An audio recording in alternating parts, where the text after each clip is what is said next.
정식으로 인사드립니다. 저는 경기도에 있는 남양주의 와부고등학교에서 근무하고 있고요. EBSI의 대표 강사로 벌써 10년 넘게 활동하고 있습니다. 남국민입니다.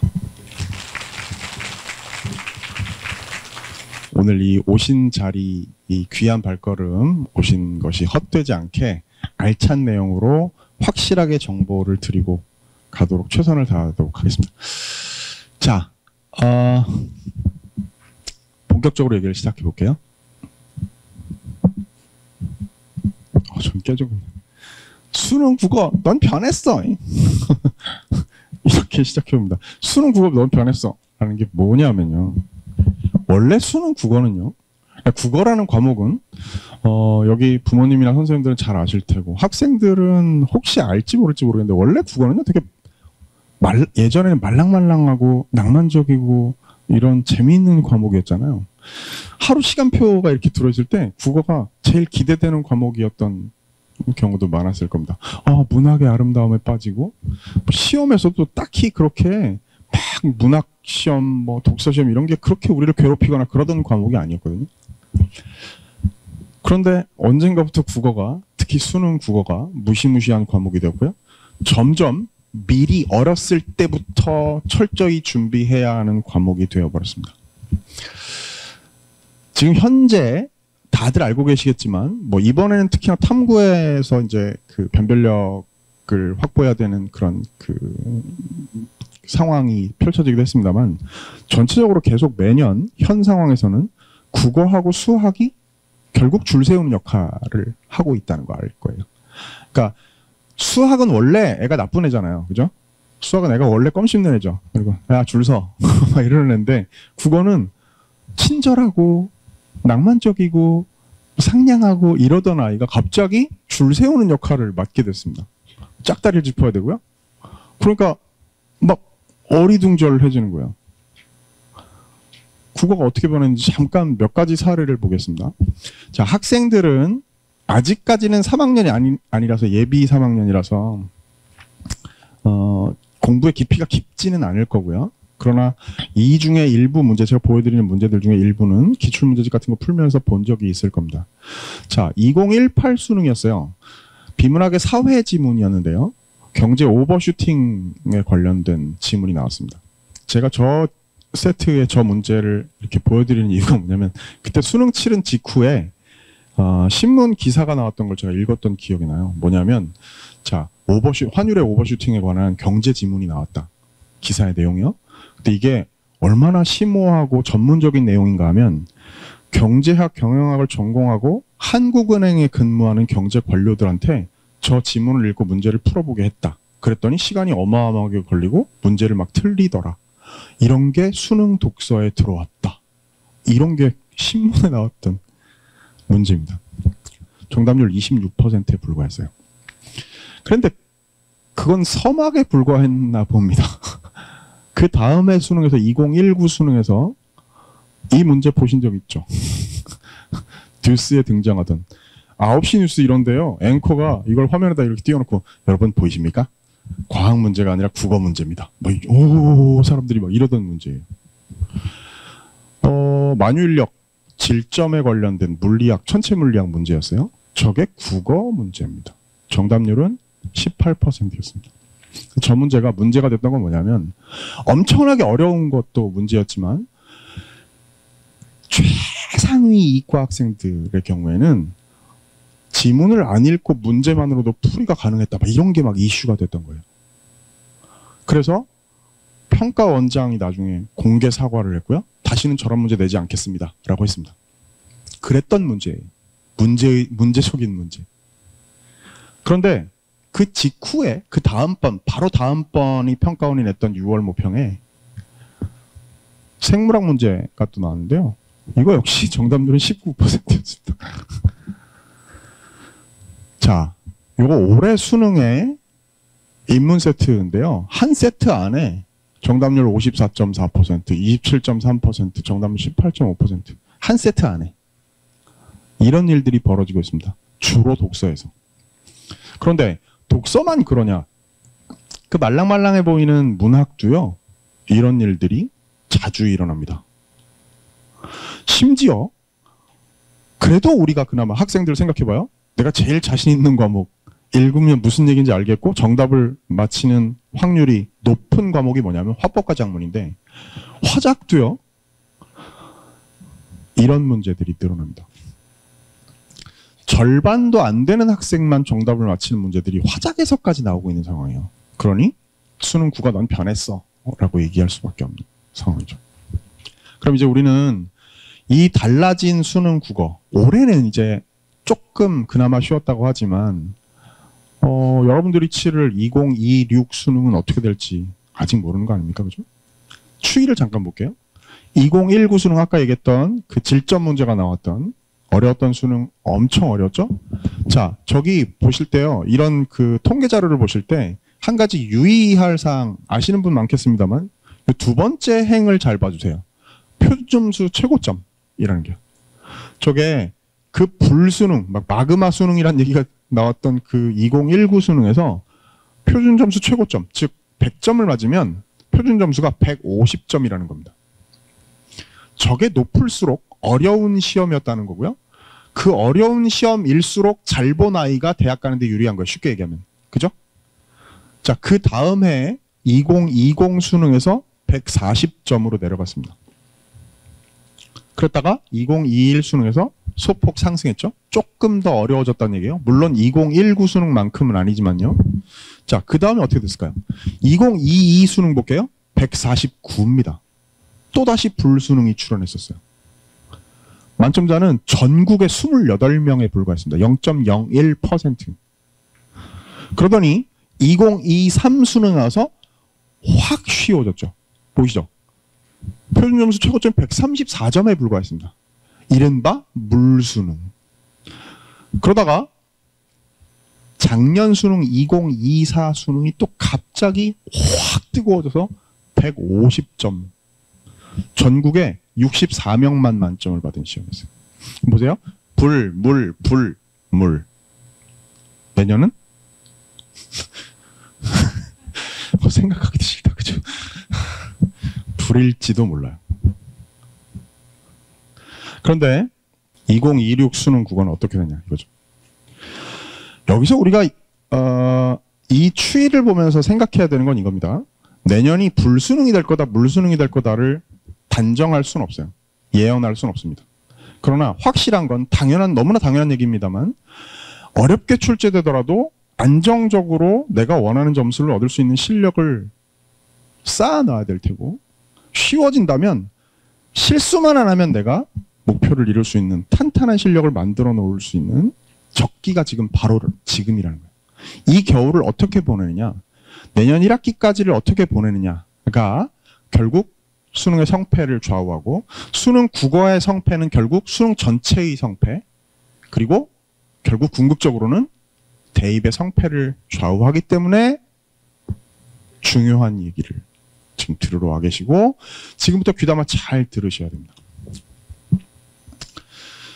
지금 2학년 학생들은 저를 이제 EBS 아이 홈피 같은 데서 인강을 통해서 본 일이 거의 없을 겁니다. 제가 이제 생각해보니까 고3 그 수능 연계교재 강의만, 고3 교재 그 강의만 한 지가 한 10년은 넘은 것 같으니까 아직 3학년 강의를 안 들은 학생들은 본 적이 없을 테지만 내년에는 아마도 보게 되지 않을까 싶어요. 그런데 물론 화면에서 봤던 거랑 실물이 달라가지고 못 알아보겠어요. 이런 사람도 있을 수 있죠. 코디 팀이 저를 되게 좋아합니다. 일에 보람을 느끼게 해준다고, 비포 애프터가 확실하다고 그러면서 자, 본격적으로 시작합니다. 수능 국어를 망하는 지름길부터 먼저 말씀드리겠습니다.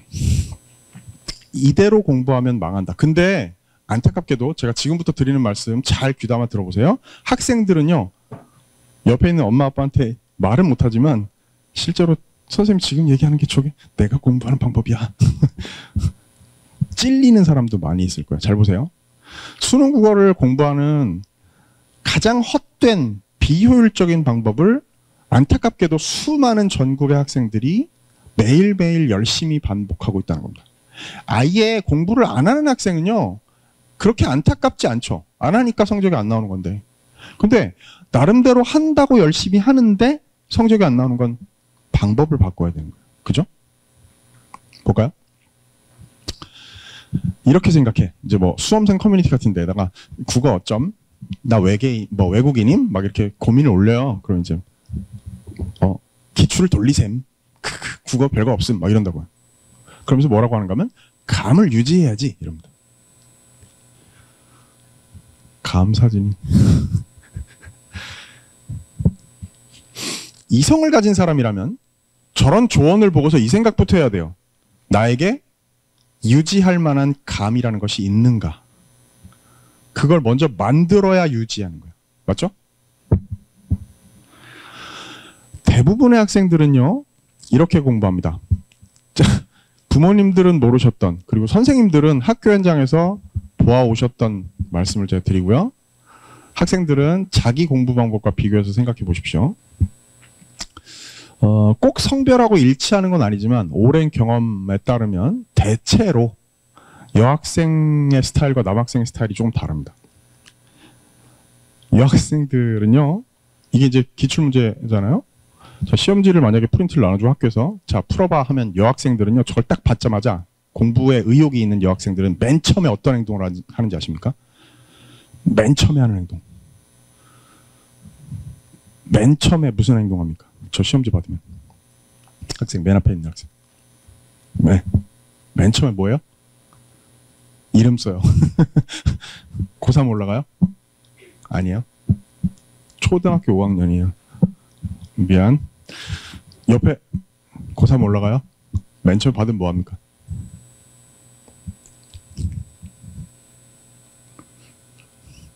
어떤 학생들은요 문제부터 먼저 읽어요.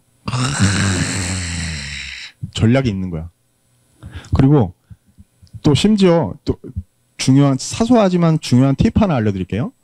진짜 억울한 게 시험 다 풀고 집에 왔어. 채점했는데 적절하지 않은 것을 골랐어야 되는데 적절한 건 줄 착각해가지고 긍정 부정 발문을 착각해서 틀리고 온 경우 땅을 치고 후회합니다. 그죠? 그래서 사소한 습관을 하나 들어놓으면 좋은 게 뭐가 있는가 하면 문제를 읽을 때 아는이라고 밑줄 그어 있는 거다 동그라미 일단 쳐. 그걸 먼저 하는 애들도 있어요. 그러면 이게 부정 발문의 문제구나 하는 걸 먼저 체크해 놓는 아이들도 있습니다. 그 좋은 습관이에요. 근데 보세요. 여학생들이 의욕을 가진 여학생들이 맨 처음에 저 시험지 받고 맨 처음에 하는 일은요. 딱 받으면 머리끈부터 머리부터 묶어요. 그리고 필통을 엽니다. 필통에 40자루쯤 연필이 꽂혀 있어요. 색깔별로. 오늘은 날씨도 춥고 캐러멜 마끼아또? 다짜고짜 뭐 하는지 아십니까? 바로 문장이나 영상, 음성을 만들어내는 인공지능 생성 모델 중 확산 모델은 영상을 보고 생성 및 변화를 뛰어난 생성. 이게 올해 수능의 과학기술 지문이거든요. AI, 인공지능 생성에서 확산 모델, 뭐 노이즈를 이용한 기술 지문이었어요. 다짜고짜 막 칠해요. 캐러멜 마키아토 색으로 그냥 쫙 칠해. 5분이 지나죠? 이 지문이 통째로 그냥 초콜릿 한 판이 됩니다. 그죠? 그리고 문제로 가요. 아까 어디서 봤는데? 왼쪽을 보면 어디가 중요한지도 모르겠어. 다 칠해져 있으니까. 모르겠다. 이거 찍자. 느낌이 이거야. 2번. 빡빡빡. 그 다음 바로 뭐 하죠? 채점합니다. 채점해서 맞은 문제는 죽을 때까지 다시 들여다보지 않아요? 맞죠? 틀린 문제는 어떡하죠? 자기가 왜 틀렸는지에 대해서 자기의 사고 과정을 복기하지 않아요. 바로 해설지를 봅니다. 근데 열받는 건 뭔지 아죠? 학생들은 공감하는데 해설지가 이렇게 돼 있어. 1번은 맞으니까 맞았다. 2번은 틀리니까 틀렸다. 이렇게 돼 있다. 왜 맞았는지 왜 틀렸는지를 알고 싶은데 해설지가 그렇게 돼 있어. 에이씨 모르겠어. 별표. 나중에 선생님한테 여쭤봐야지. 나중에 우리 반 1등한테 물어봐야지. 저 일을 한 2시간쯤 합니다. 그게 부모님들 안타깝지만 귀댁 자녀의 국어 공부입니다. 그 일을 2시간쯤 하잖아요. 별들이 쌓여서 별 무덤이 돼요.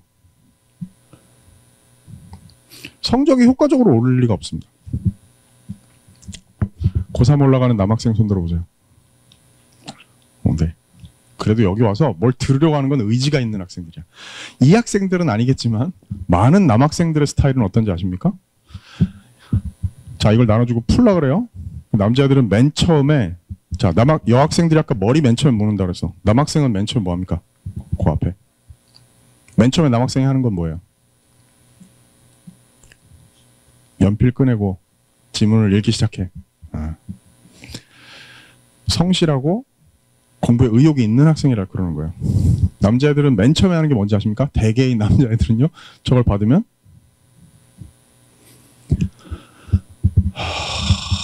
인공지능 생성 모델을 내가 왜 알아야 돼? 이 고민에 빠져 일단 남자애들은. 야 빨리 풀어. 시간이 흘러가니까. 그럼 남자애들 뭐 하죠? 에이씨 풀자. 문장이나 영상, 음성, 이거 중요한 문장 같은데 밑줄을 그으려고 그러는데 필통이 없어. 그죠? 가방 앞주머니를 엽니다. 부러진 볼펜이 하나 나와요. 그걸로 긋다 보면 막 볼펜 똥이 나오잖아요. 그럼 얘들은 남자들은 또 어떤지 아세요? 문제풀이 멈추고 그 볼펜 수리에 들어가요. 또 놀라운 건 꽤 많은 남자들이 그걸 또 고쳐냅니다. 그리고 별무덤 만들어요. 성적이 안 올라요. 자, 제가 비유적으로 전국에 이런 설명회 다닐 때마다 드리는 말씀이 있습니다. 잘 들어보세요. 권투를 배우러 가잖아요. 그럼 맨 처음에 권투 도장에 가면서 이제 예를 들어 좀 내가 주먹 좀 쓴다 이런 애가 권투 도장 가면서 야, 다 죽었어. 나 이제 뭐 한국 챔피언 정도는 바로 될 거야. 그리고 바로 도장에 가서 바로 링 위에 올라가고 싶어요.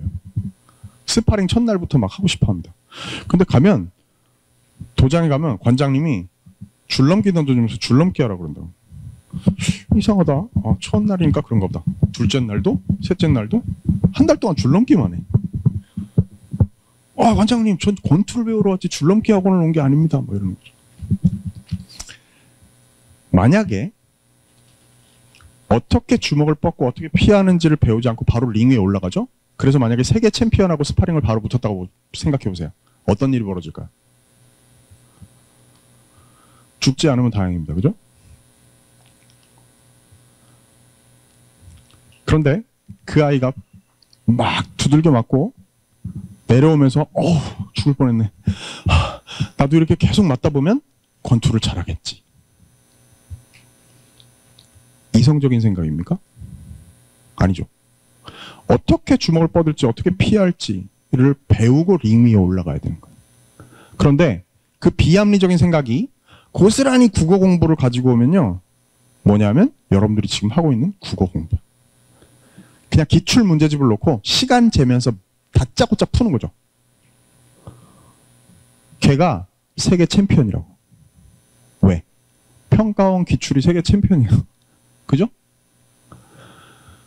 어떻게 이 지문을 읽어내야 되는지, 어떻게 이 문제를 풀어내야 되는지, 여기서 중요한 것은 무엇이고 출제자의 의도는 무엇인지를 아무것도 모르는 상태에서 그냥 무턱대고 푼단 말이에요.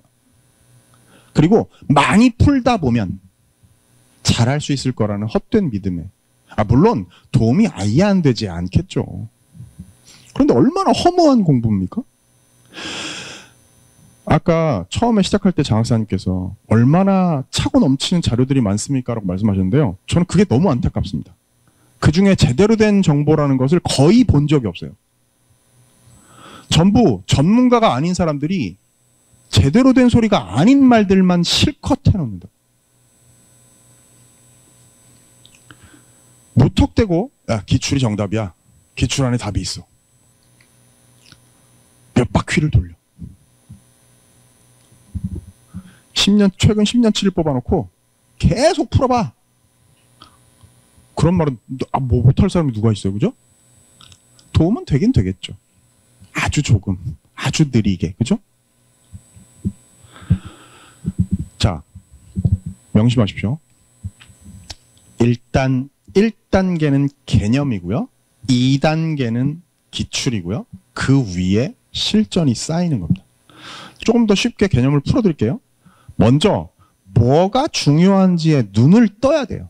그 공부가 우선하지 않으면 아무리 기출을 봐도 그건 돼지목의 진주 목걸이인 거예요.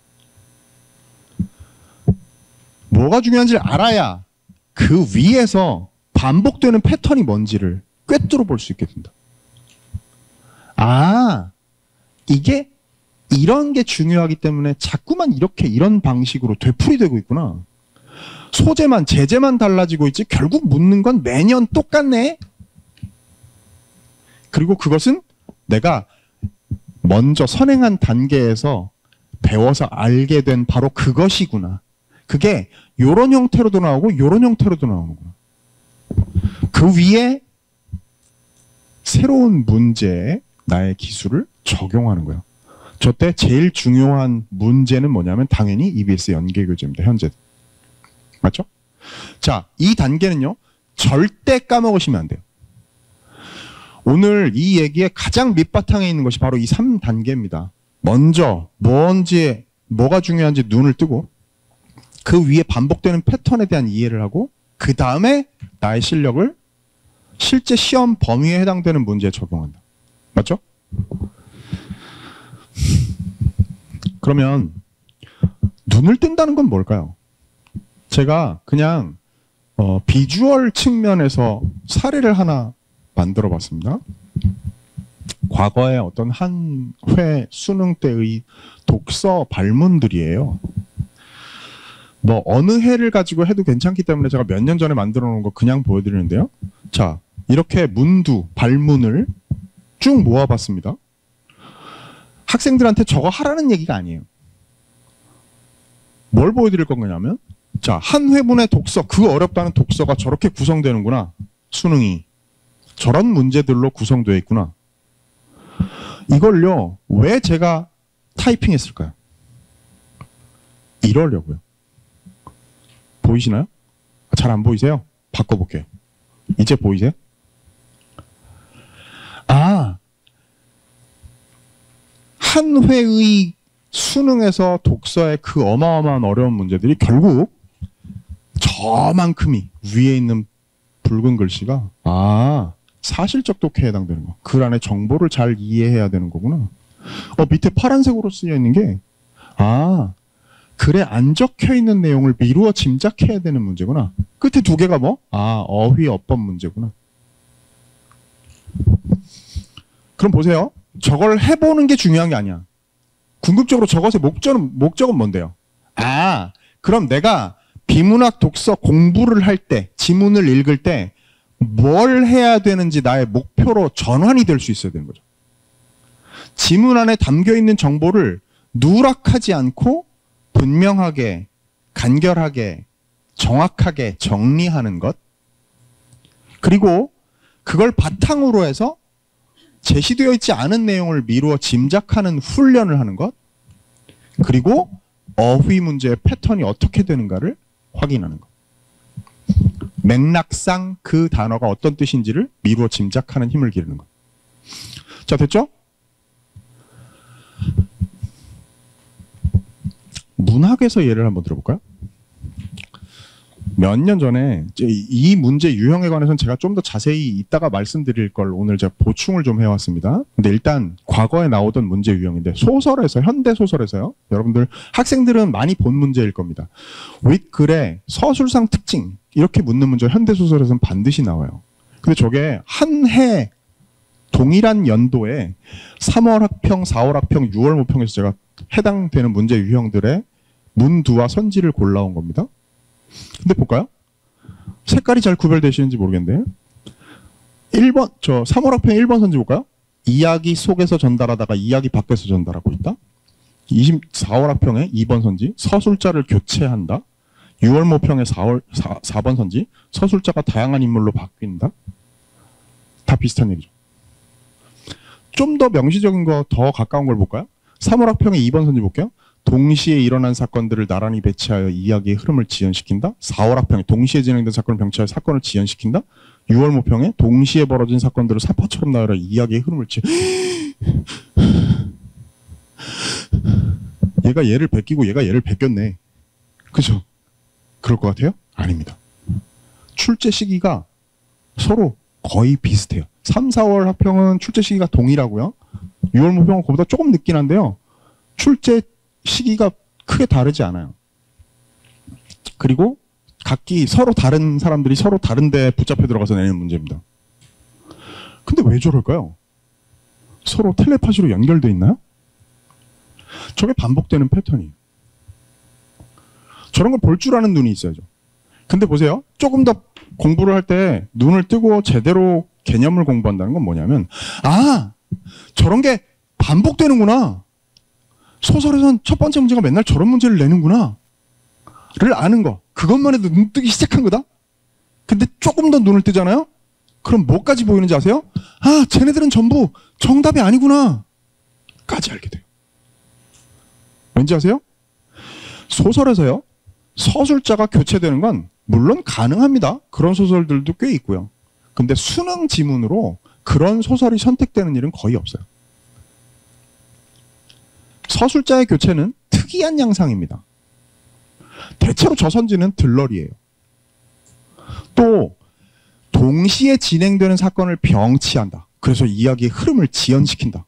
그런 소설도 많이 있죠.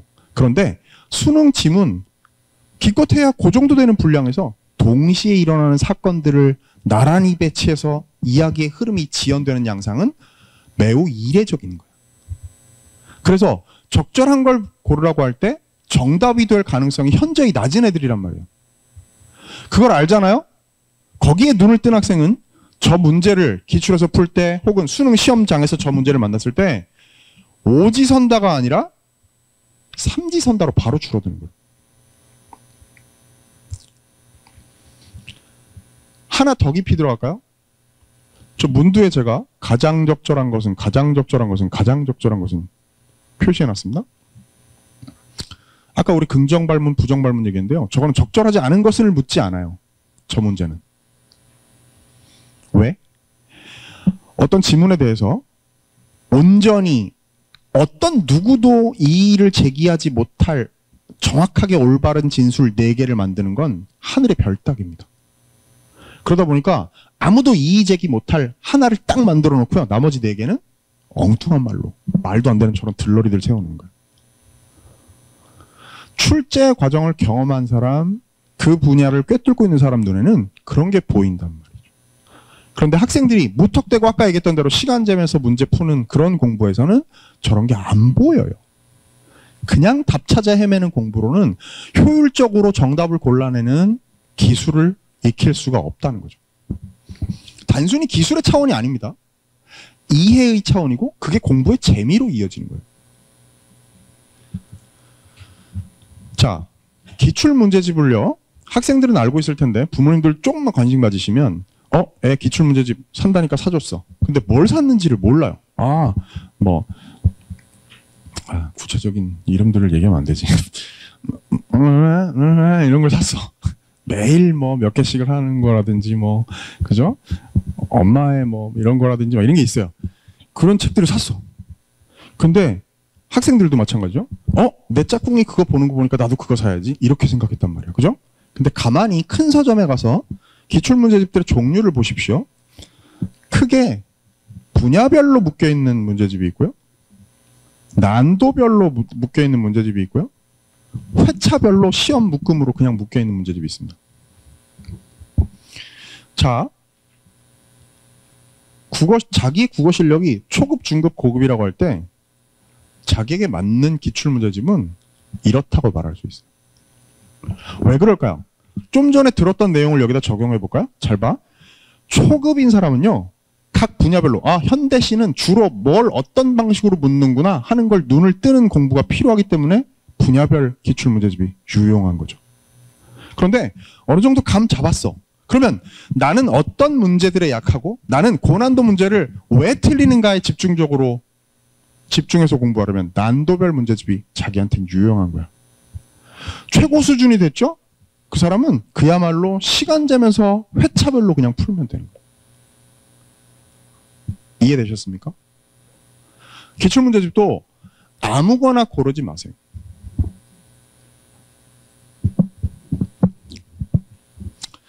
그럼 지금부터 좀 전까지 드린 말씀은 어떻게 공부하면 안 되는지에 관한 얘기였고요. 그리고 큰 방향을 말씀드렸습니다.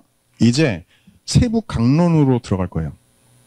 제가 이 부분은 작년까지 드렸던 설명회의 내용과 다른 내용들로 더 많이 충실하게 만들어 왔습니다. 잘 귀담아 들으셔요. 자, 이건 아실 겁니다. 아까 장학사님 소개하셨던 것처럼 여기 앉아 계신 학생들은 아까 초등학교 5학년은 빼고요. 2027 수능까지는 이 체제가 그대로 가는 겁니다. 근데 보세요. 알고 계시는 부모님들도 계시겠습니다만 과목이 저기 문학과 독서가 공통 과목이에요. 그리고 화법과 작문, 언어와 매체 중에서 한 과목을 선택합니다. 그죠? 그래서 총 45분항이고 80분 시간 안에 풀게 되어 있는 거예요. 이건 뭐 부모님들도 기본적으로 알고 계셔야 됩니다. 내 아이가 화법과 작문, 언어와 매체 중에 뭘 선택할 것이냐. 그 정도는 이제 결정을 해야 될 시기가 이제 왔어요. 그죠? 총 17문제, 17문제, 그리고 화작언매가 선택해서 11문제 이렇게 구성됩니다. 자, 이 표를 잘 봐주십시오. 제가 지금부터 여기에서 자세한 얘기를 많이 드릴 건데 잘 들으세요. 자, 독서가 일단 1번부터 17번까지가 나옵니다. 그 다음 18번부터 34번까지가 문학 문제고요. 그 다음에 35번부터 45번까지가 선택 과목이에요. 아셨죠? 일단 쉬운 것부터 제가 먼저 말씀드릴게요. 맨 뒤쪽에 35에서 45번에 해당되는 화작과 언매는요. 자, 먼저 화작 말씀드릴게요. 화작은 3개의 세트로 출제됩니다. 맨 처음에 화법 단독 세트로 주로 발표나 강연으로 출제가 되고요. 제가 이 얘기를 드리는 게 학생들이 다 익숙할 것 같지만 그렇지 않습니다. 왜냐하면 여러분들 생각해봐요. 2학년 여러분들 지금까지는 전국 단위 학평을 보잖아요. 이 구성으로 되어 있는 시험지가 아니었어. 맞죠? 1번부터 15번까지가 화작, 언어, 문법 이렇게 15번까지가 구성되어 있고 그 다음부터 뒤가 독서하고 문학이 막 섞여 있는 이런 시험 문제로 봤단 말이에요. 이렇게 구성되는 수능형의 문제는 이제 3학년이 되면서 처음 만나게 되는 거예요. 물론 기출문제집을 아까 얘기했던 회차별로 자기가 구경하고 의욕 있는 사람 막 미리 풀어보고 해서 본 적은 있을지 몰라도. 근데 보세요. 3개의 세트가 나올 때 화법 단독 처음에 첫 세트, 그 다음에 맨 끝에 가면 작문 단독 3문제 한 세트가 나옵니다. 가운데가요. 총 5문제짜리 화법과 작문 통합 세트가 있어요. 제가 저기 빨간 글씨로 써놓은 이유가 뭘까요? 저기가 제일 어려운 거야. 시간도 많이 걸리고. 그리고 저 중에서는요. 자, 잘 들어보세요. 화법과 작문, 언어와 매체 둘 다 실제로는 국어 교과 영역 안에서 2개들을 본드칠해서 붙여놓은 과목이거든요. 그러다 보니까 이제 뭐 여기서 더 깊이 들어갈 필요는 없겠고 그냥 그렇게 보이시죠? 보세요. 11문제이다 보니까요. 어떻게 구성이 되는가 하면 화법이 5문제, 작문이 5문제. 한 문제는 뭘까요? 한가운데 센터에 40번 자리에 맨날 진짜 화법과 작문에 통합된 문제가 나옵니다. 화법과 작문이 통합됐다는 게 뭐냐면요. 자, 가운데 세트가 이렇게 나와요. 가가 화법 지문 나오고요. 나가 작문 지문이 나옵니다. 그러니까 애들끼리 무슨 대화를 어쩌고저쩌고 하고요. 여기에는 그래서 결과 내가 글을 써볼래? 알겠어. 써온 글이 나에 나온단 말이에요. 이건 화법이고 이건 작문이에요. 됐죠? 그런데 가운데 제가 말씀드렸던 그 40번 문제 센터에 있는 문제. 아이돌도 왜 센터가 제일 중요하잖아. 그죠? 센터의 문제가 뭐냐면 요 가나를 동시에 물고 있는 문제라고. 조회해야 될 지점이 되게 많은 심도 막 선지 길이가 3줄, 4줄 막 내려가고요. 기호의 종류가 3종류가 사용되는 막 그런 문제들이에요. 좀 이따 보여드릴게요. 그 문제를 틀리는 학생들이 엄청 많다는 겁니다. 때로는 절반 이상의 학생들이 틀려요. 언제였죠? 한 번은 화작 선택자들 중에서 오답률 1위가 화작 문제였던 적도 있습니다. 독서보다 더 많은 학생이 틀리는 화작 문제도 나온단 말이에요. 화작을 우습게 볼 일이 아닙니다. 자, 언매는요. 여기서 언어가 뭐냐면 문법이에요. 매체는 아무것도 아닙니다. 매체는요. 애들이 어른들보다 훨씬 더 잘 알아요. 주로 뉴미디어들로 되어 있기 때문에 무슨 무슨 메신저, 블로그 이런 거의 특성에 관한 문제들은 애들은 금방 풉니다. 시간이 걸려서 그렇지. 중요한 건 언어예요. 문법이죠. 저게 어렵습니다. 문법은요. 전 문법이 제일 재밌어요. 제일 좋아요. 문법이 제일 쉬워요. 이런 고등학생은 전국에 눈을 씻고 찾아도 없어요. 심지어 저 문법은 국어 선생님들도 제일 싫어하는 영역입니다. 올해 문법을 가르쳐야 돼. 큰일 났네. 부담돼요. 왜냐하면 문법은 국어 선생님들 입장, 가르치는 사람 입장에서는 지뢰밭이기 때문이에요. 가르칠 때 조심조심 건너야 돼. 말 한마디라도 실수하면 이건 어떻게 복구가 안 돼요. 문학은 두루뭉술하게 이것도 맞고 저것도 맞을 수 있잖아요. 문법은 속된 말로 얄짤없습니다. 그냥. 이 얘기를 드리는 이유가 뭐냐면 학생들 입장에서 생각해 보세요. 엄밀한 공부가 필요한 과목이라는 거예요. 국어에서 제일 수학스러운 과목이라고 할까요? 체계가 상대적으로 매우 논리 정연하게 되어 있고 정답과 오답이 분명히 갈리는 부분이란 말이죠. 심도 있는 개념 공부가 필요해요. 근데 보세요.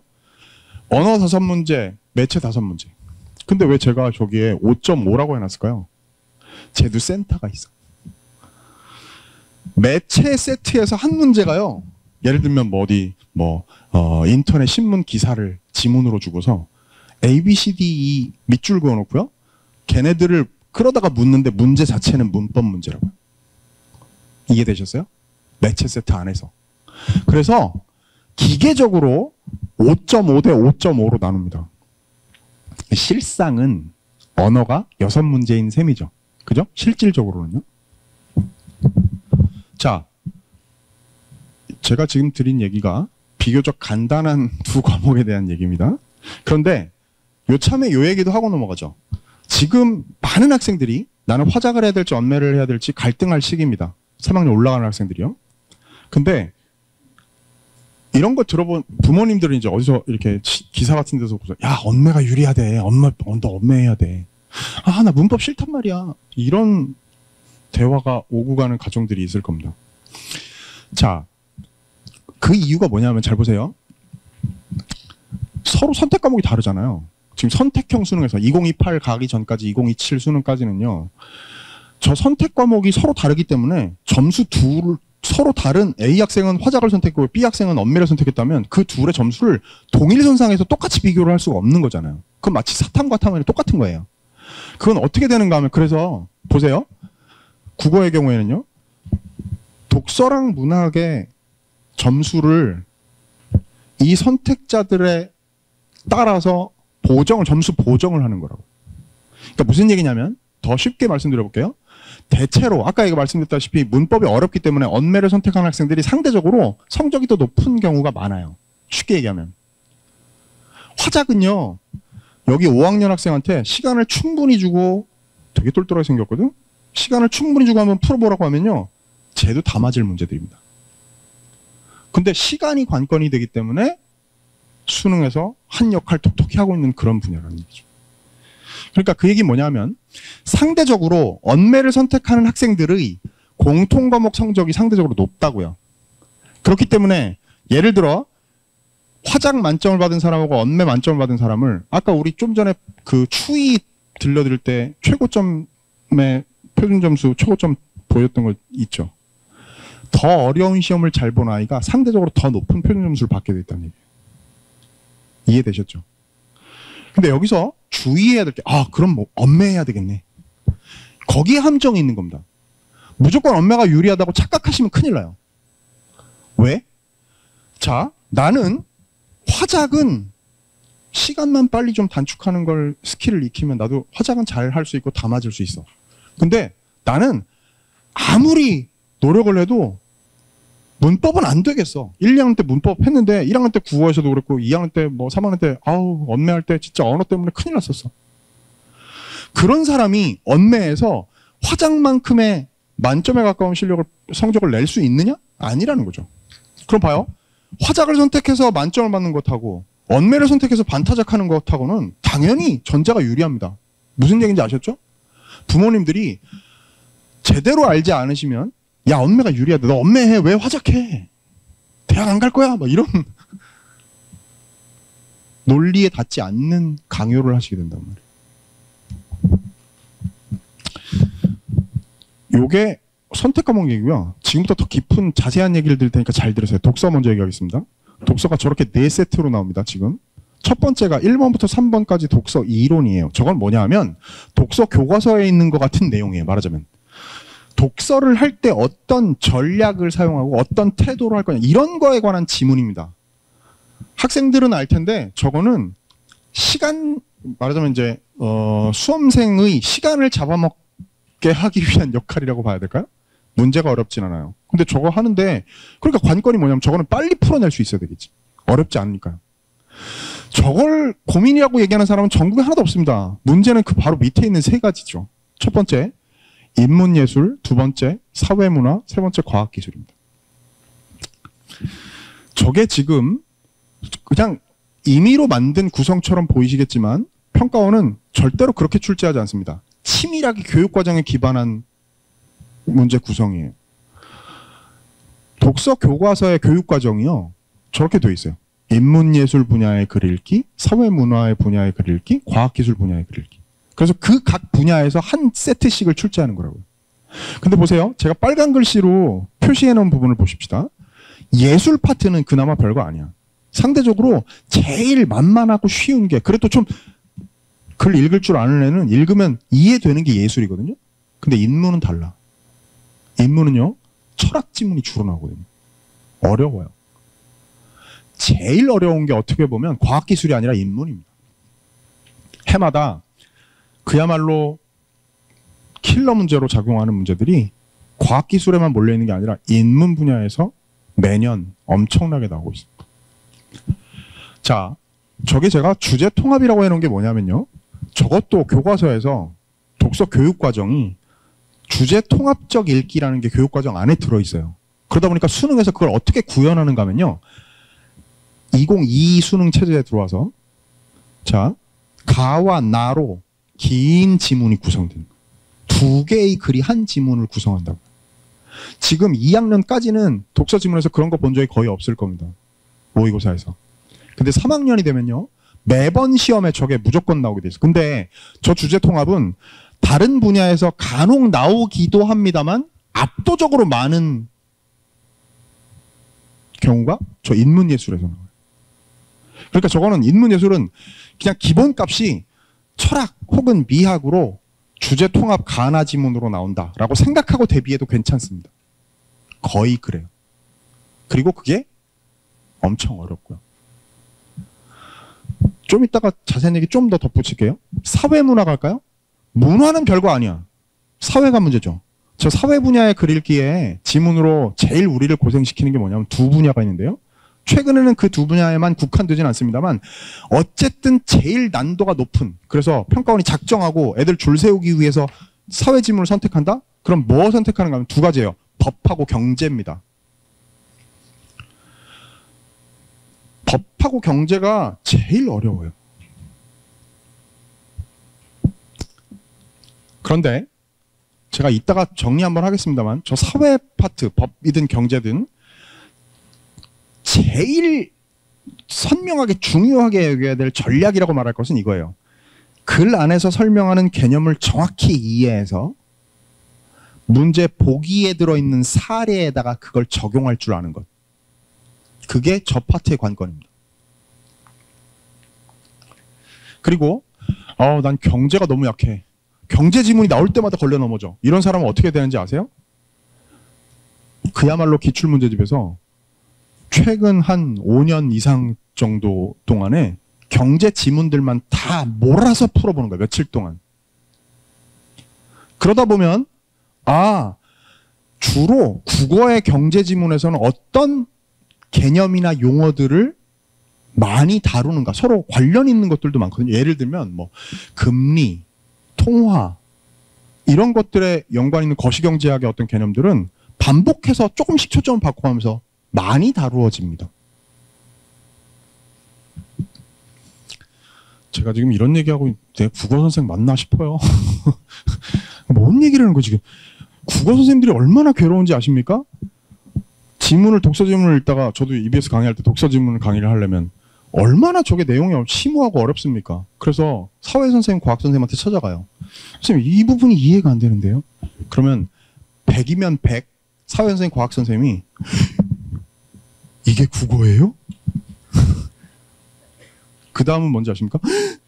이건 나도 대학원 때 배운 건데 이걸 애들이 읽고 푼다고요? 어떤 경우는, 심한 경우는 이런 것도 있어. 나도 처음 들어보는 얘기인데요? 그거를 이해를 해서 물리학 만유인력의 질점 같은 걸 해설을 해야 되니 죽을 지경이에요. 애들은 어떻겠습니까? 그걸 읽고 이해를 하고 문제를 풀고 그걸 맞춰야 대학에 가는데. 자, 사회 그렇고요. 과학기술 말할 것도 없죠. 제가 근데 빨간 글씨를 보세요. 제가 아까 예술은 별거 아니에요. 문화는 별거 아니에요. 근데 과학기술은 걸을 타선이 없어요. 과학은 뭐냐면 물화생지입니다. 기술은 뭐냐면 공학이에요.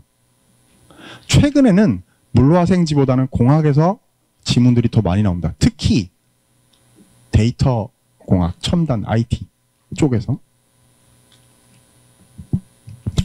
근데 저 과학기술은 핵심은 이따 다시 한번 짚겠습니다.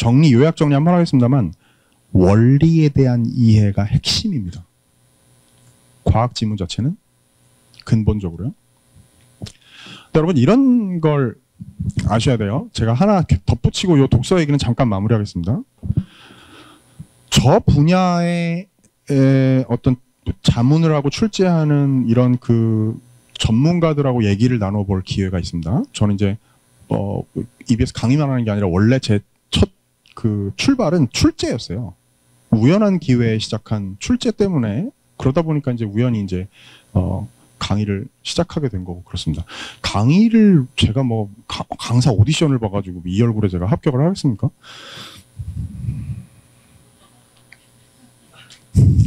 묘한 동의의 기운이 흐르네요. 자, 근데요. 그 전문가들이 뭐라고 얘기하는가 하면 이렇게 얘기합니다. 저 수능 독서의 저 분야들 있죠? 저 글들은요. 세상에 없는 글이라는 거예요. 무슨 얘기냐면 자, 내가 IT 무슨 뭐 데이터 공학자야.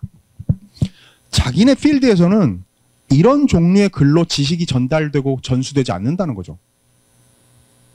그냥 도표 하나면 설명될 걸 이렇게 장황한 글로 어려운 글로 복잡하게 꼬아놓는 일은 자기네 필드에서는 안 한다는 거예요. 수능 국어에만 존재하는 글들이고요.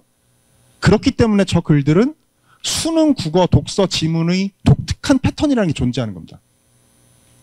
거기에 눈을 떠야 되는 거예요. 그냥 무턱대고 답 찾아가는 공부가 아니고. 문학갑이다.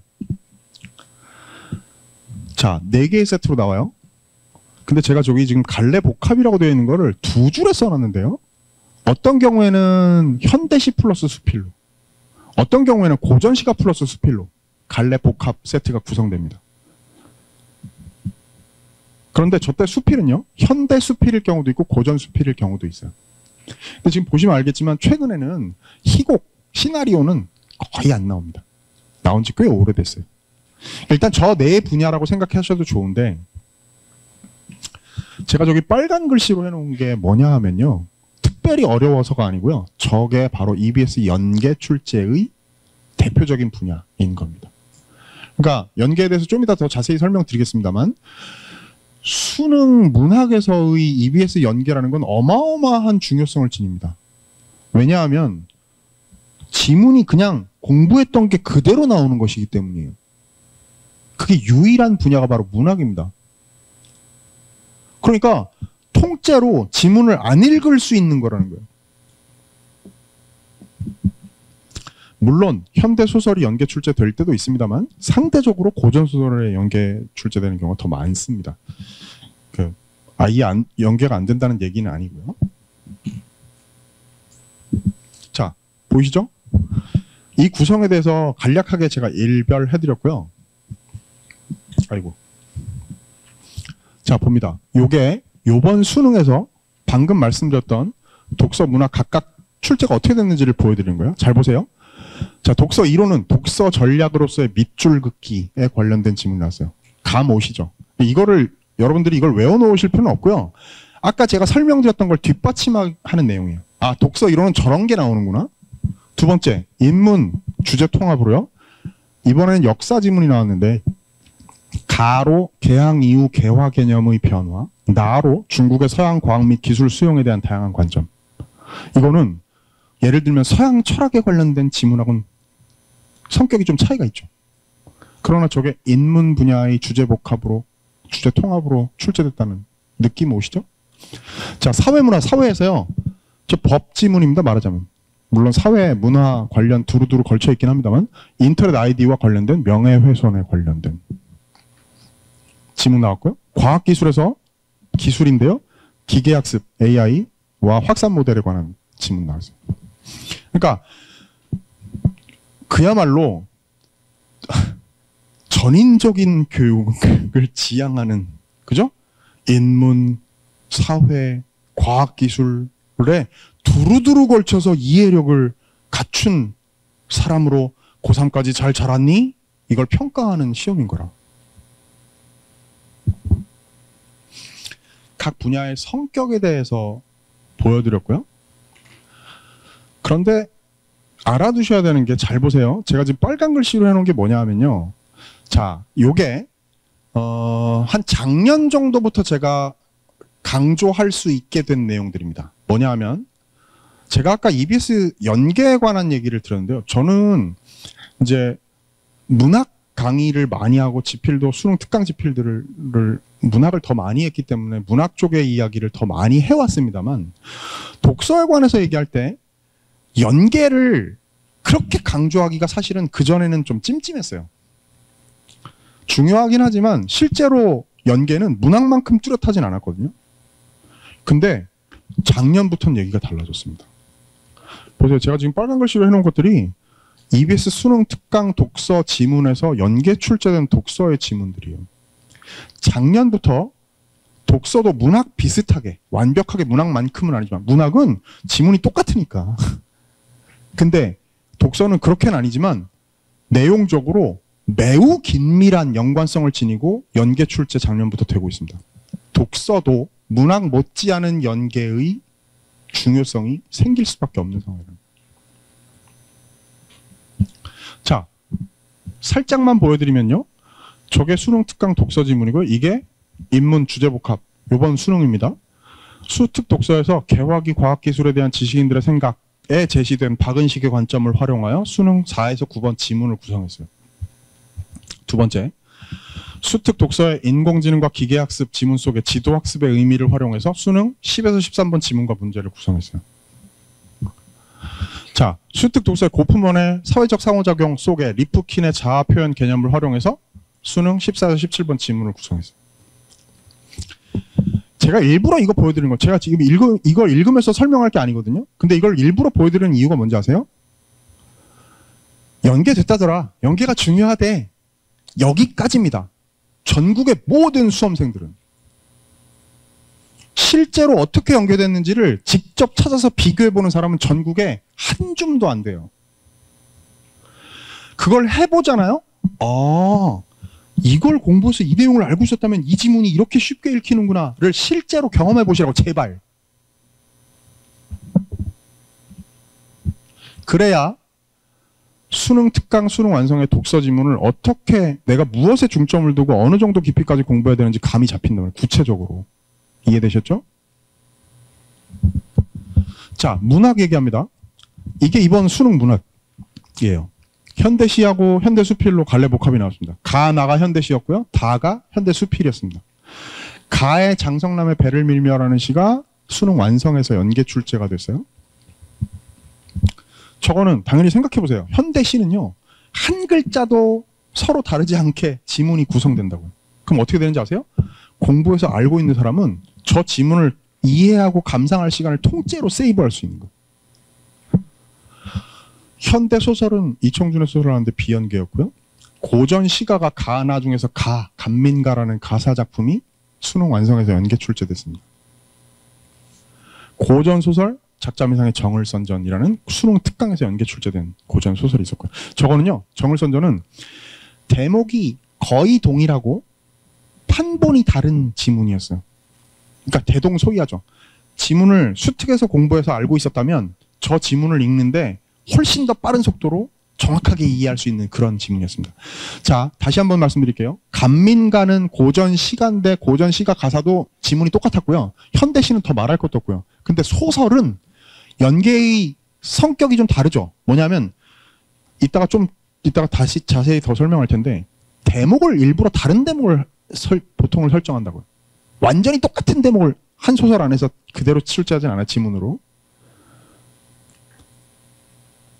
그런데 이 고전 소설의 경우에는 판본이 살짝 달라서 디테일들은 조금 차이가 나지만 거의 같은 내용, 이어져 있는 내용들로 구성되어 있다. 그러니까 봐요. 시가의 경우에는 통째로 안 읽을 수 있는 효용이 있고요. 소설의 경우에는 알고 있는 이야기를 보는 거니까, 다른 대목을 보는 거니까 압도적으로 유리한 겁니다. 공부를 안 하고 들어간 아이랑 줄줄 꿰고 들어가는 아이랑은 하늘과 땅 차이일 수밖에 없는 거예요. 자, 제가 여기 뒤에 이야기 별도로 얘기 안 해놨으니까 지금 여기에 끼어들어서 말씀드려 볼게요. 제가 이따가 끝나고 나서 질의응답 해보자 그러면 분명히 나올 질문 있습니다. 저는 시간이 부족해요. 맞죠? 다들 끄덕끄덕 할 걸 아마? 저는 시간이 아니에요? 다들 여유 있나 봐? 아닐걸요? 전국의 거의 대부분의 학생은 시간이 허덕여요. 근데 그 시간, 선생님 저는 시간을 어떻게 단축해야 될지 모르겠어요. 착각하지 마세요. 매일 몇 개씩 풀라는 문제집을 보면 위에 이 세트는 14분에 푸세요. 8분에 푸세요. 막 적혀 있어. 그걸 의지를 가지고 난 이걸 8분 안에 풀어야지. 그게 됩니까? 그냥 링 위에 올라와서 세계 챔피언 만났는데 8분 안에 때려 눕혀야지. 의지로 되는 일이냐고요, 그게. 수능에서 시간 정복의 유일한 길을 알려드릴게요. 잘 들으세요. 문학에서 그리고 최근에는 독서에서까지도 연계 출제의 혜택을 100% 활용해서 안 읽어도 되는 지문, 빨리 읽을 수 있는 지문에 지문 독해에 드는 시간을 줄이는 수밖에 없어요. 그걸 그렇게 조금씩 모아서 절약된 시간을 다 어디에다 써야 되죠? 만유인력 질점에다 써야 되는 거예요. 그게 시간 관리 기술의 유일한 방법입니다. 다른 방법은 없어요.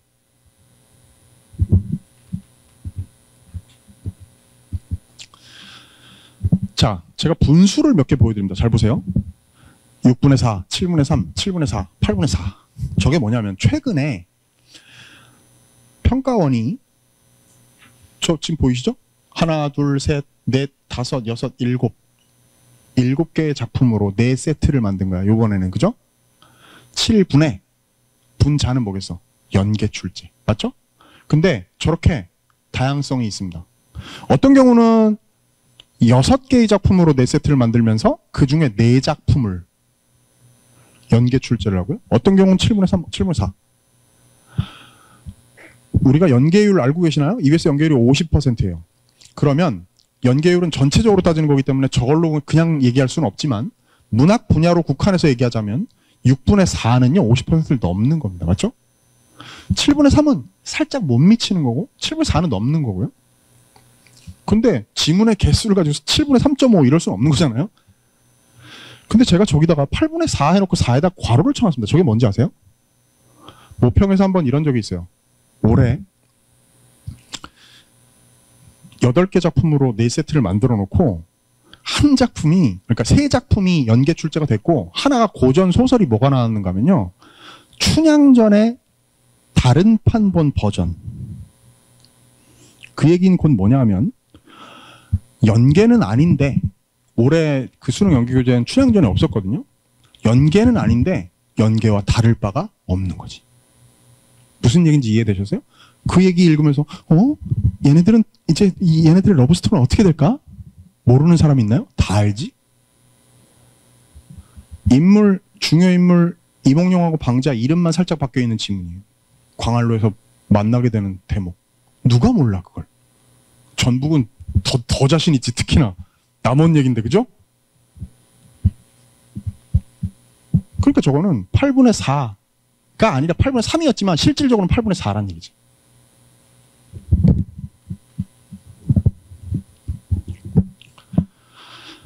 자, 이렇게 구성에 대해서 꿰뚫으셨으면 이제 감 오시죠? 자, 보세요. 그럼 이제 제가 노하우를 알려드리겠습니다. 감 잡았다면, 어떻게 출제되는지를 아셨다면 분야별로 뭘 핵심에 두고 공부해야 되는지를 말씀드릴게요. 잘 들으세요. 자, 화법과 작문 언어와 매체부터 하겠습니다. 쉬운 거니까. 얘네들은요, 키워드를요, 핵심어를 이렇게 생각하십시오. 화법과 작문은 요령이에요. 아까 얘기했지만 5학년 학생도 시간 충분히 주면 다 맞을 수 있는 문제가 화작이거든요. 그러니까 관건은 뭐다? 빠른 시간 안에 정답만 골라낼 수 있는 요령.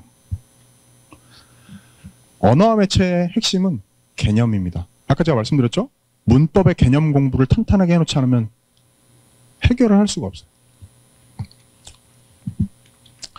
자, 보세요. 화법과 작문을 선택하는 학생은 평탄하지만 애둘러 가는 길입니다. 비유적으로 얘기하자면. 왜? 시간이 많이 걸려. 읽을 게 많으니까. 근데 문제는 비교적 평이에요. 언매를 선택하는 학생들은 험난하지만 질러서 갈 수 있는 길이에요. 우리의 목표는 뭐다? 평탄하면서도 질러서 가는 길로 만들어야 되는 거야. 화작을 선택하는 학생들은 쉬운 문제를 빨리 질러서 갈 수 있게 해야 되는 거고요. 언매를 선택하는 학생들은 질러서 가는 길에 있는 문제들을 험난하지 않게 평탄하다고 느낄 수 있게 만들어야 되는 거예요. 그게 뭐냐면 화작에선 요령이고 언매에선 개념이란 얘기죠. 목표는 분명합니다. 자, 보세요. 뒷받침하는 사례를 몇 가지 보여드릴게요. 자, 예를 들면 화작의 문제인데요. 무슨 발표를 들었어. 근데 학생들이 학생 1과 2가 서로 들은 다음에 발표 내용에 대해서 저런 얘기를 합니다. 봐요. 출처가 분명하니 발표 내용의 믿음이가 뭐가 중요하다는 생각이 확고해졌어. 뭐 알려주지 않은 점은 아쉬워. 구분해 설명한 건 효과적이었어. 과정이 흥미로웠어. 비슷한 장치에 대해서 배웠잖아. 원리가 잘 이해됐어. 더 알아봐야겠어. 느낌 오세요? 선지가 뭐냐면요. 학생 2는 뭐 발표 내용에 대해서 이러이런 점에서 긍정적으로 평가했다. 학생 2는 더 자기가 추가 탐구해야 될 거에 대한 탐구 계획을 세웠다. 이런 거예요. 제가 지금 무슨 얘기하고 있습니까? 발표 지문과 무관하다는 거죠. 그냥 문제 자체 내적 논리로 정답이 도출되는 문제들이 있다는 거야. 그러니까 그럼 보세요. 그런 걸 눈을 뜨고 아는 사람은요. 굳이 그 긴 발표 대본을 다 읽느라고 시간을 다 안 써도 되는 거죠. 그런 걸 뭐라고 제가 부른 겁니까? 요령이에요. 근데 그걸 그냥 무턱대고 기출문제집 들고 씨름하는 학생은 혼자는 모른다니까요. 이거 볼까요? 역시 화작 문제인데요. 조건에 따른 표현하기 문제 유형입니다. 보세요. 요령이 있으면요. 나눔의 의의를 밝혀 의문 형식으로 마무리한다. 의문문의 형식으로 마무리한대. 1번, 2번 선지 답입니까? 안 읽어도 답이 아니라고. 이해됐죠? 그러면 요령을 아는 순간 읽을 필요도 없이 삼지선다가 되는 거야. 혹은 운 좋으면 이지선다가 됩니다.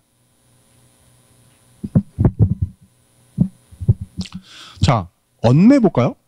예를 들어서 직접 구성 요소라는 거 저런 건요. 문법 교과서에 그대로 나오는 용어는 아닙니다. 원래는. 그래놓고 이렇게 개념 설명을 주는 문제. 이게 문법 문제거든요. 여기에 이게 지금 기출, 평가원 기출인데요. 놀이터 있는 사례를 보세요. 요게 제 개념 교재에서 공부한 내용들입니다. 여기에 직접 구성 성분이라는 용어가 교과서에 없는 내용이라서 추가 박스로 제가 집어넣고 여기다가 놀이터 똑같은 사례.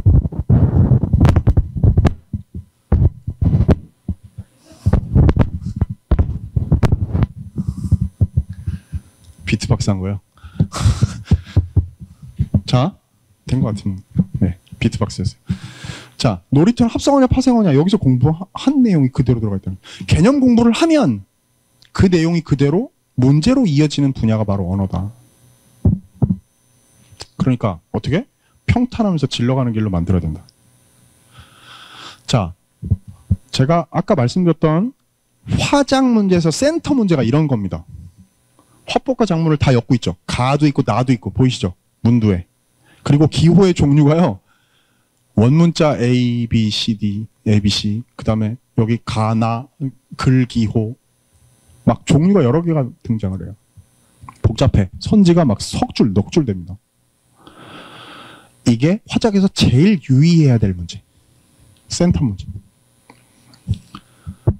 요게 아까 제가 보여드렸던 그거예요. 언매에서 센터 문제. 매체를 에서 출제된 그 세트 내의 문제지만 저 선지 보세요.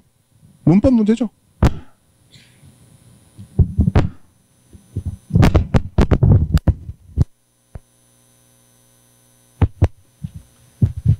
네.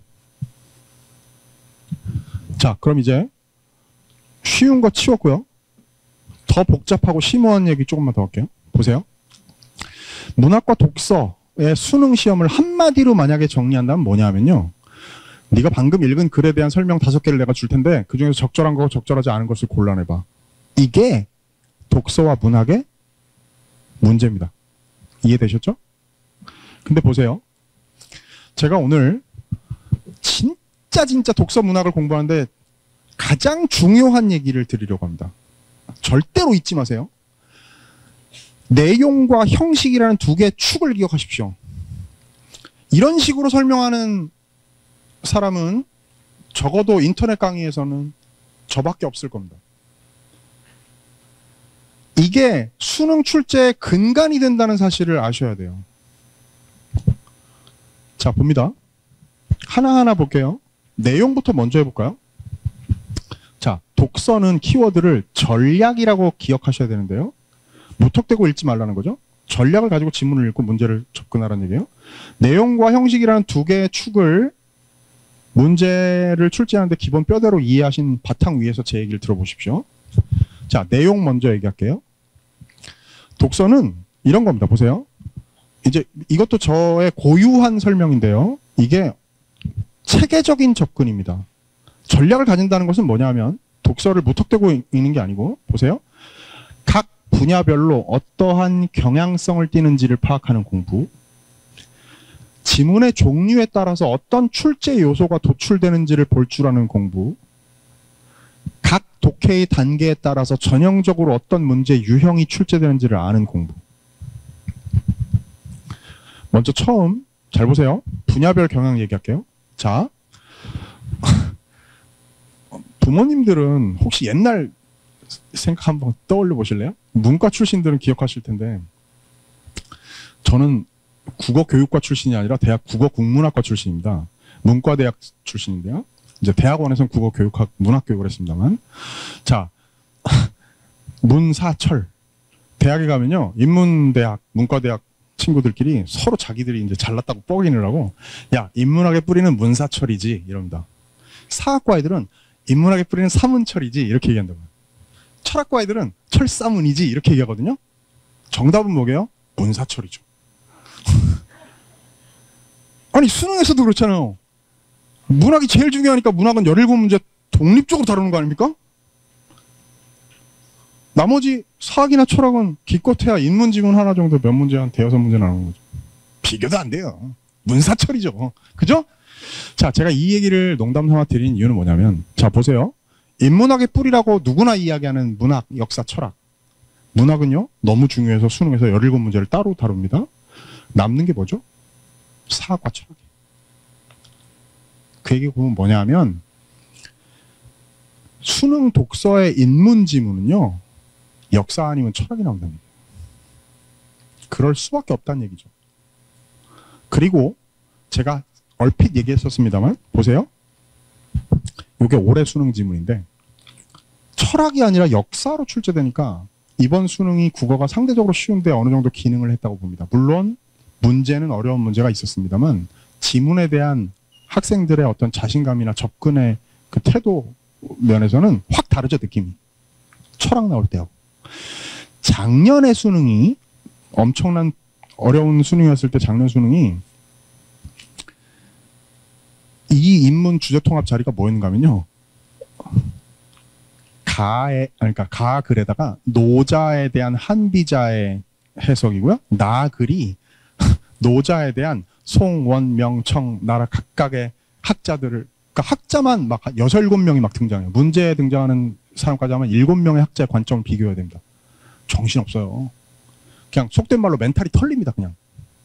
제한된 시간 안에 시간을 흘러가는데 동양 철학의 그 깊이 있는 걸 다루려면요.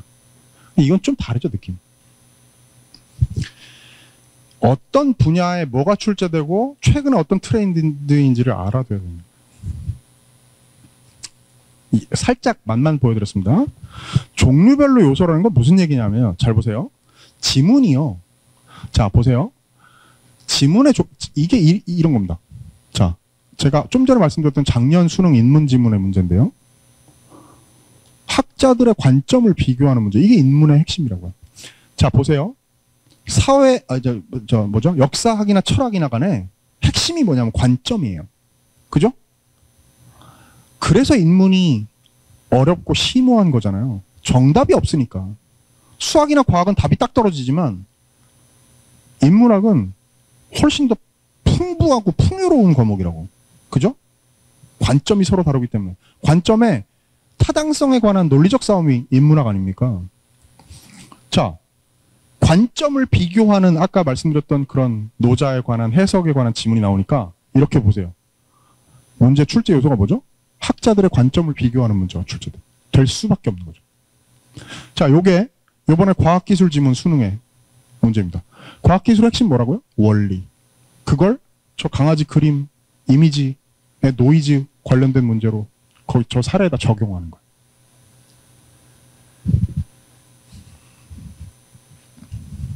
마지막입니다. 각 단계별로 전형적인 유형이 있어요. 자, 원래 교육 과정에서 독서 교육에서 가르치기를 이렇게 가르칩니다. 제가 아까도 한번 말씀드렸습니다만 글 안에 담겨있는 내용을 정확히 파악하는 사실적 독해, 그 위에 그렇지 않은 걸 추론하는, 미루어 짐작하는 추론적 독해, 그 위에 비판적 독해까지. 물론 하나가 더 위에 또 있어요. 감상적 독해가. 근데 그거는 수능 내에서로 얘기하면 그건 문학의 영역이에요. 독서는 저렇게 세 가지를 생각하면 됩니다. 근데 보세요. 제가 그래서 말씀드릴게요. 잘 보세요. 먼저 사실적 독해에 관한 얘기 하겠습니다.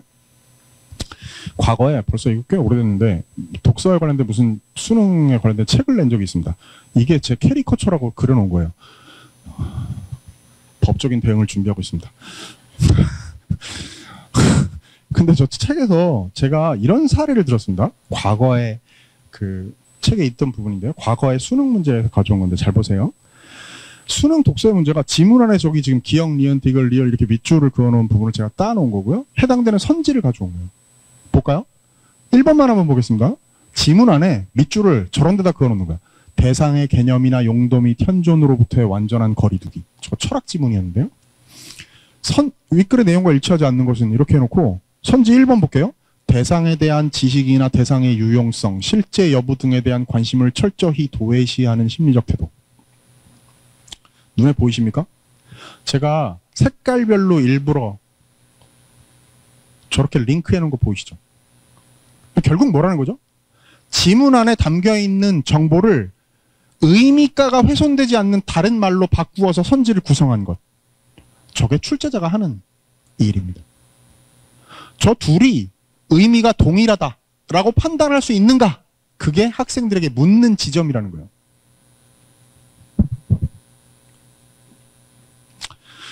자, 추론적 독해 보겠습니다.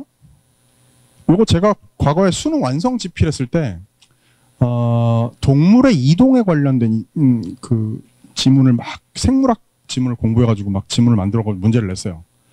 그때 저는 새 장 속의 새를 천막으로 이렇게 천으로 가렸다가 확 방향 감각을 잃게 한 다음에 천을 걷는 그런 식의 보기 문제를 만들었는데 그 지문을 연계 출제 평가원이 한 모평 때 나왔던 문제입니다. 저는 반가웠죠. 내가 낸 지문이 연계 출제가 됐구나. 근데 평가원에서는 병아리를 저렇게 상자 안에다 가두고 방향 감각을 잃게 하는 문제로 변형을 한 거죠. 저게 바로 추론 문제입니다. 사례 추론 문제. 무슨 얘기냐? 지문 안에 설명하지 않은 사례에다가 지문 안의 개념과 내용을 적용해서 이해해 보라는 거. 이게 추론적 독해. 대표적으로. 똑같은 거 볼까요? 같은 날 모평에 AB형 있을 때 다른 형에 나온 문제. 이것도 제가 출제한 문제였습니다. 제가 평가원에 들어가서 제가 출제했다는 게 아니고요. 수능 완성에서 제가 물리학에서 회전 관성에 관련된 지문을 막 낑낑대면서 물리학 지문을 만들고 문제를 만들었어요. 저는 문제를 우산 살에다가 줄을 매달아가지고 돌리는 문제로 문제를 냈는데 평가원에서는 똑같은 원리를 다이빙 선수로 문제를 출제한 문제가 출제됐어요. 지문 거의 똑같이. 제가 이런 사람입니다. 근데 보세요. 이게 뭐라고요? 수능 앞에 지문에서는 다이빙 선수에 관한 얘기가 나오지 않아요. 근데 회전관성에 관한 개념을 이해했다면 저 사례에다가 적용을 해서 선지의 적절성 여부를 판단할 줄 아냐. 이게 바로 사례 추론 문제입니다. 결국 뭐냐면 지문 안의 요소와 거기에 대응되는 저 사례 안의 요소를 서로 매칭하는 것. 1단계 매칭, 그 다음에 그 기준에서 선지의 요소가 옳게 진술되어 있는지를 판단하는 2단계의 매칭. 이게 기술적으로 이 문제의 키포인트랍니다. 자, 비판적 독해 관련 얘기 잠깐 드리겠습니다. 원래 독서 교육에서 비판적 독해는요, 글 속에 있는 문제점을 찾아내는 거예요. 그냥 무턱대고 그냥 전문가가 쓴 글이니까 맞겠지 이게 아니라 뭔가 잘못된 게 있을 거야. 공정하지 않을 수 있는데 윤리적이지 않은 내용은 없을까? 정확하지 않은 부분은? 이 표현은 적절하지 않은 것 같아. 이게 비판적 독해거든요. 근데 수능 독서 지문을 그렇게 하자가 있는 지문을 낼 수가 없잖아요. 그러면 엄밀히 얘기하면 비판적 독해를 수능에서 측정할 수가 없어. 그래서 어떻게 한다고요? 대리전을 치르게 하는 거죠. 지문 안에서 지문과 문제에서 A라는 애가 B라는 애를 비판해. 그 비판에 요지가 뭐고 관점은 뭐고 어쩌고 이런 문제로 출제가 됩니다. 실질적으로 비판적 독해의 문제는 잘 출제되지는 않는다는 것. 자, 이게 바로 내용이에요. 됐죠? 다시 한번 중요한 요소로 돌아옵니다. 형식 갈까요? 독서에서 형식은 유일하게 한 문제 정도 출제됩니다. 17문제 가운데. 그게 바로 뭐냐 하면 제가 구체적인 유형을 언급하겠습니다. 이게 작년 수능 문제고요. 이게 올해 수능 문제예요. 작년 수능 문제에서 이 문제가 바로 주제통합 문제인데요. 아까 얘기했던 그 노자 한비자 있죠? 잠깐 선지를 구경만 할게요. 잘 보세요. 이 문제가 형식이라는 게 뭘 얘기하느냐면 논지 전개 방식을 얘기하는 거예요. 자, 잘 들으십시오. 지문을 읽을 때, 독서 지문을 읽을 때 내용을 잘 이해해야 하지만 한 가지가 내 뇌 속에서, 독해를 하고 있는 내 뇌 속에서 병행해야 되는 작업이 뭐냐면 이 내용을 어떤 방식으로 펼쳐나가고 있는지 논리를 이것도 파악해야 된다는 거야. 선지 보겠습니다. 가는 한비자의 철학사적 의의를 설명하고 한비자와 노자의 사회적 파급력을 비교하고 있다. 2번, 가는 한비자가 추구한 이상적인 사회를 소개하고 그 실현을 위해 노자를 수용한 입장의 한계를 설명하고 있다. 이해되셨어요? 물론 내용적인 요소를 물고 있습니다만 논지를 전개하는 방식을 묻는 문제를 저런 식으로 구성한다. 근데 여러분들이 눈여겨봐야 될 올해 수능의 문제가 있습니다. 올해 수능 지금 풀어본 사람들은 미처 발견 못하고 넘어갔겠지만 저거 신유형이에요. 10번 문제 보세요. 과학기술 지문에서 윗글을 읽은 방법으로 적절하지 않은 것은 그렇고 1번 확산 모델이 지도학습을 사용한다는 점에 주목하고 지도학습 방법이 확산 모델에 어떻게 적용되는지 확인하며 읽었다. 2번 확산 모델이 두 가지 과정으로 이루어진다는 점에 주목하고 두 과정 중 어느 과정이 선행되어야 하는지 살피며 읽었다. 글이 이 내용을 펼치는 방식에 있어서 어떤 구조를 택하고 있는가. 글의 내용이 아니라 글의 형식에 관련된 걸 직간접적으로 묻는 문제가 하나 정도 저렇게 수능에 출제됩니다. 그러면 물론 내용에 대한 이해가 최우선이지만 그와 병행해서 이 글이 어떤 방식으로 논리를 펼쳐나가고 있는지도 함께 읽을 줄 알아야 된다는 거예요. 이해되셨죠? 정리합니다. 인문지문은요. 대표 출제 요소가 관점이에요. 강조합니다. 무조건. 대표 문항은 관점으로 나옵니다. 이유는 아까 제가 설명드렸고요. 사회 파트는요. 사례예요. 아까 보여드렸던 과학기술 원리입니다. 저걸 꼭 유념해 두셔야 돼요. 왜? 저 분야의 지문을 기출문제든 수특수안이든 공부를 할 때 저게 최우선이다. 인문지문에서는 관점을 명확하게 서로 비교하면서 읽어야 된다는 걸 핵심으로 두고 공부를 하는 얘기예요. 결국에 저게 대표 문항이 될 거니까. 무조건. 하늘이 두 쪽 나도요. 자, 마지막 문학갑니다. 문학은요. 핵심어가 연계라고 할 수 있어요. 왜? 이유는 말씀드렸죠? 아까? 자, 내용 먼저 얘기해 볼게요. 볼까요? 이거 작년 수능에 나왔던 전급별의 시입니다. 요거 제가 수능 특강에서 이런 시를 애들이 읽으면 좋겠다 골라가지고 문제 출제하고 했던 세트가 연계 출제됐어요. 제가 이런 사람입니다. 사실 학교 일하고요. 이렇게 강연 다니고요. 선생님들 연수도 하고요. EBS 강의도 하고요. 수능 특강 집필하고요. 무척 바쁘고 힘들어요. 근데 제 첫 출발이라고도 할 수 있는 저 출제를 놓지를 못하겠어요. 너무 힘들지만. 지금도 내일 저 아침부터 일산에서 내년도 수능 특강, 여러분들이 공부할 수능 특강 문학 최종 회의를 하러 아침부터 가야 됩니다. 왜 저걸 못 놓는가 하면요. 좋은 시를 발굴해. 낯선 시를. 그래서 수능 특강에다가 수십 차례 검토 과정을 거쳐서 탁 실어 놓잖아요. 그럼 현 상황에서 어떤 일이, 놀라운 일이 벌어지는가 하면 그 아름다운 시를 전국의 학생들이 읽어. 그리고 감동할 수 있어. 너무 멋진 일 아닙니까? 나만 설레나? 수능 특강에서 저거 공부했다. 지문에 저게 시험지에 떡 인쇄가 돼 있어. 안 읽어도 되죠. 전급별 나왔네? 바로 문제로 가. 근데 있죠? 문제에 지금 빨간 줄 그어놓은 것들도요. 출제 요소가 제가 수능 특강에서 냈던 출제 요소가 고스란히 이용되는 겁니다. 그러니까 지문만 연계 출제되는 게 아니라는 거예요. 과거에 또 그래서 제가 막 기분 좋았던 사례가 있습니다. 옛날 2014 수능이던가요? 언제 수능에 최두석의 낡은 집이라는 낯선 시를 제가 그때는 인터넷 수능이라는 연계 교재가 있었는데 그때 거기에 실었던 게 연계 출제됐어요. 그리고 저런 요소들을 제가 문제에서 만들었던 게 고스란히 연계 출제된 사례들입니다. 자, 연계가 저렇게 문학에서는 결정적인 역할을 합니다. 안 읽어도 되고요. 시간을 세이브하고요. 심지어 출제 요소까지 겹친단 말이에요. 배고프다. 갑자기 왜 이걸 보여드리는가 하면요. 선생님, 현대시는 그렇다 치고요. 고전 소설은요. 연시조, 가사 이런 건요. 아까 간민과 올해 수능에서는 똑같은 대목이 나왔다고 하셨습니다만 전문이 출제된 거니까 거의.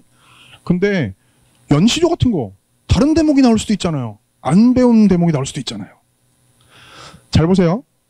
만약에 어떤 연시조가 수능 특강에 10수짜리 연시조인데 수능 특강에 1, 3, 5, 7, 9 수가 실려 있었다고 칩시다. 그러면 연계 출제를 할 때 작품 제목만 똑같고 지문으로 2, 4, 6, 8, 10수를 내지는 않아요. 어떻게 하는가 하면 보통 1, 3, 5, 7, 9가 실려 있었다? 그러면 연계 출제를 할 때 1, 3, 4, 6, 7 뭐 이렇게 낸단 말이에요. 겹치게 일부. 이해되셨어요? 그래도 선생님 안 배운 수가 있는 거 아니에요? 안 배운 부분이요. 그렇죠. 그래서 그럴 때는 나머지 수들도 공부해 두는 게 좋아요. 그런 건 어디에 있느냐? 물론 그 해 연계교재에 수록되어 있는 작품들은 인터넷만 뒤져도 금방 자료를 찾을 수 있고요. 또 EBS 강의에서도 주로 저도 그렇습니다만 필요한 경우 다 일부러 소개를 하고요. 그리고 수능 특강 사용 설명서라는 교재가 있어요.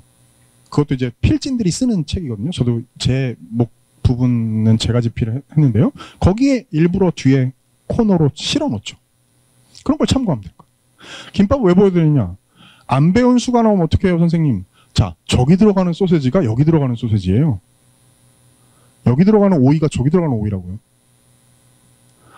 한 편의 시가 안에서 다른 대목이라 할지라도 동일한 화자의 동일한 정서, 동일한 시적 상황이 있기 마련이라고. 유기적인 연관성이 있기 때문에. 소설은요, 선생님? 수특에서 요 대목을 공부했다 칩시다. 똑같이 지문으로 구성하는 경우는 많지 않고요. 앞부분 대가리하고 꼬리를 뭐 구성한다든지 중략 처리해서 그런 식으로 지문을 구성한다는 거죠. 근데 저 뱀이 어떤 뱀인지 알고 있으면, 즉 주인공이 누구고 어떤 성격을 가진 사람이고 중심 갈등은 뭐고 핵심 사건은 뭐고 줄거리가 이렇게 되고 그걸 알면 지문을 읽는 게 훨씬 쉬워진다. 자, 뭐 내년엔 제가 어떻게 할지 모르겠습니다만 파이널 체크포인트라는 강의를 수능 코앞에 두고 합니다. 그러면 특히 이러이런 지문들을 좀 눈여겨보자. 최종 정리를 한단 말이야. 끝나고 나면 수강 후기가 막 선생님 돗자리를 까세요. 시험 보다가 실려 나갈 뻔했습니다. 뭐 이런 댓글들이 실린다고요. 그런 강의도 나중에 이용하라 말씀드립니다. 자, 내용에 관한 거 말고 형식에 관한 얘기 잠깐만 할게요. 문학에서 형식은요. 아까 독서에서 형식보다 문제 유형이 조금 더 중요하고 많습니다. 자, 대표적인 문학 몇 개만 보여드릴게요. 잘 보세요. 저 학생들은 알 텐데 가와 나의 표현상 특징. 저게 형식 문제입니다. 수사법에 관련된 거, 시상 전개 방식에 관한 거. 그죠? 그 다음에 저렇게 안 묻고 22번 이것처럼 가, 다의 공통점으로 가장 이런 식으로 묻기도 해요. 저 선지들의 내용을 보시면 저게 바로 형식입니다. 표현. 하나 조금 더 제가 최근에 이론으로 정립해서 소개해드리는 이야기를 처음 소개합니다. 잘 들어보세요. 제가 편의상 임의로 제가 붙인 이름인데요. 소설의 서술상 특징이 제가 편의상 1세대, 2세대, 3세대, 4세대로 이름을 붙였습니다. 이런 게 바로 트렌드야. 아시겠죠? 잘 들어보세요. 저게 아까 제가 처음에 똑같은 3월, 4월, 6월 똑같은 거 나왔다는 1세대 문제예요. 저게. 요새 저렇게 잘 안 나옵니다. 과거에 뭐 적어도 한 5년 전쯤에는 저렇게 매번 나왔어요. 1세대 문제죠. 이 문제 학생들은 기출문제집에서 많이 봤을 겁니다. 이게 2세대 문제예요. 소설 중에 전체 다가 아니라 특정 대목을 묶어요. A, B. 그래서 저 둘을 비교하게 하는 것. 아니면 더 단순하게 A 한 부분만 묶어요. 올해 거 지금 수능 특강 문학, 그것도 제 집필에 참여했습니다만 올해 수능 특강 문학을 지금 2학년 학생들도 보는 학생들 많으니까 집에 가서 한번 보십시오. 수특 문학의 현대소설 파트의 1번 문제가 전부 다 저렇게 생겼어요. 왜 그러냐면 평가원에서 최근에 계속 저런 식으로 내왔으니까. 근데 진짜 최근 들어서 새로운 변화의 저 문제 유형의 변화의 꿈틀거림이 있습니다. 뭐냐면 3세대 문제가 바로 왼쪽에 보시는 저런 문제. 요게 작년 수능 문제입니다. 박태원의 소설 골목 안이라는 작품에서 나왔던 문제인데 서술자, 초점화 이런 개념들을 보기 안에다 저렇게 장황한 심도 있는 개념 설명을 주고 특정 부분에 저 내용을 적용하는 문제로 3세대 문제가 서술상의 특징 문제가 출연했습니다. 더 어렵고 까다로워졌죠. 그런데 올해 들어서 4세대 문제가 출연했습니다. 올해 6월 모평에 임철호의 아버지의 땅에서도 그랬고요. 올해 본수능 이청준의 소설에서도 저런 유형의 문제 4세대 문제가 최근에 등장했어요. 그냥 다짜고짜 기역, 미음, 밑줄을 줍니다. 한 문장 정도에다 밑줄을 그어놓고 기역, 미음의 서술 방식에 대한 설명으로 가장 적절하고 그래가지고 그냥 심플하게 선지를 저렇게 줘요. 근데 저거 되게 어렵습니다.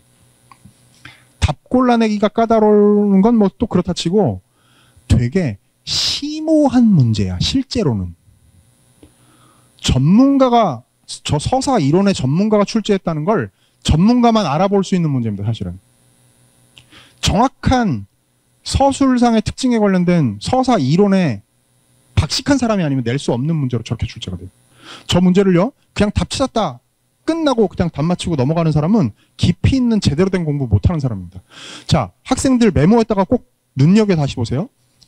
제가 문항 번호는 까먹었습니다만 올해 6월 모평의 아버지의 땅 임철우의 그 작품에서 서술상 특징 문제. 그리고 이 수능 올해 수능에서 요 28번 문제. 생긴 게 우습게 생겼지만 절대 우스운 문제가 아니라는 거 깊이 있게 꼼꼼히 따져보십시오. 물론 이 문제 당연히 그래야 하고요. 자, 마지막 정리합니다. 문학의 갈래별 키워드. 핵심은요. 시는 결국엔 정서예요. 한 단어만 꼽으라고 한다면. 궁극적으로 얘가 이런 상황에서 이런 태도를 보이고 이런 정서를 느끼고 있구나가 독해의 종착지가 되어야 합니다. 소설은요. 키워드가 인물이에요. 얘는 어떻게 생겨먹은 애라서 얘는 성격이 이렇다 보니까 쟤하고 무슨 갈등이 벌어져서 이런 사건이 빚어지게 되는 거예요. 그런 사건을 보여줌으로써 결국 작가가 우리한테 하고 싶은 얘기는 뭐야? 이게 소설이라고요. 희곡은 갈등입니다. 무슨 얘기냐? 인물이 등장해서 사건이 벌어진다는 건 소설하고 같죠. 근데 희곡은요, 소설보다도 갈등의 그 고조와 결국엔 해소, 이걸 매우 뭐라고 해야 될까요? 직접적이고 직선적으로 보여주는 장르입니다. 소설에선 잡다한 다른 살들도 많습니다. 근데 희곡은 그런 거 없어요. 그냥 직진이야. 클라이맥스를 향해서. 그 갈등의 고조를 드러내고 해결을 드러내는데 어떤 기법들을 사용하느냐를 보는 게 희곡 지문의 독해 포인트입니다. 수필은요, 교훈이에요. 수필은 무형식의 형식이라고 그러잖아. 아무렇게나 써도 다 수필이 되는데요. 적어도 교과서에 실리고 수능 특강에 실리고 수능에 나오는 수필들은 100% 어떤 교훈을 담고 있습니다. 그 교훈을 어떤 방식으로 제시하느냐, 이게 결국 수필을 읽어내는 키포인트입니다.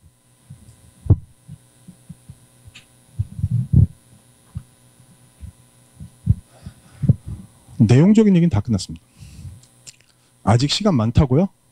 착각하지 마십시오. 제가 시간 여행을 잠깐 시켜드릴게요. 예비 고3 손 들어봐. 자, 지금부터 이 강연장을 나가서부터의 여러분의 1년을 보여드리겠습니다. 12월에서 2월까지 연말연시, 야 크리스마스에는 데이트도 하고 싶고 금방 지나가요. 3월이 되죠?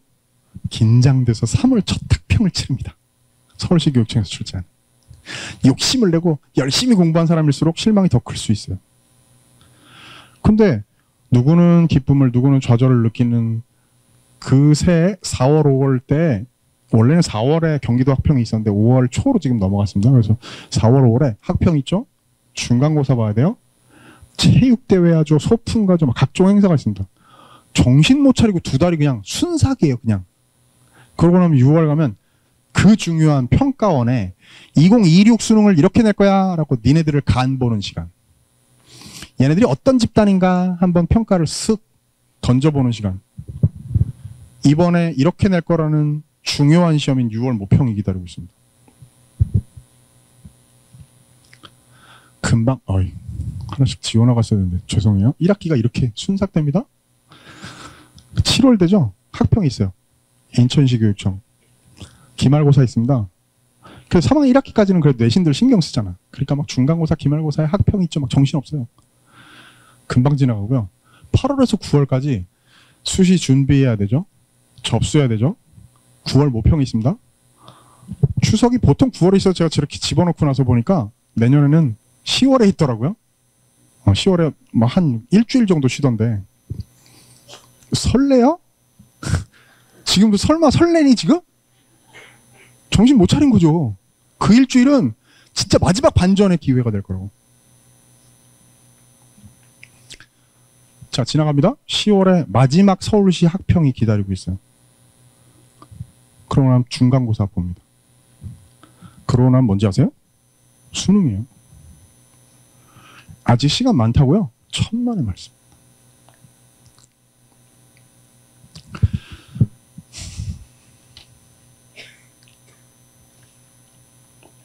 그럼 하루하루를 어떻게 살아야 되냐? 얼마 전에 어디서 읽었는데 뭐 그런 말 만들어내기 좋아하는 사람들이 하는 얘기입니다. 근데 오, 일리가 있다, 그거 재미있다 싶었던 게 뭐냐면 1을 365제곱을 하면 그대로 1이라는 거예요. 근데 1만큼이 아니라 조금의 노력만 더 하잖아요. 1.01을 365제곱을 하면 무려 37.8이 된다는 거예요. 하루하루를 어떻게 보내느냐에 따라서 지금 순삭된 저 시간들이 자기의 내공을 쌓을 수 있는 하루하루가 될 수 있느냐 아니냐가 결정되는 겁니다.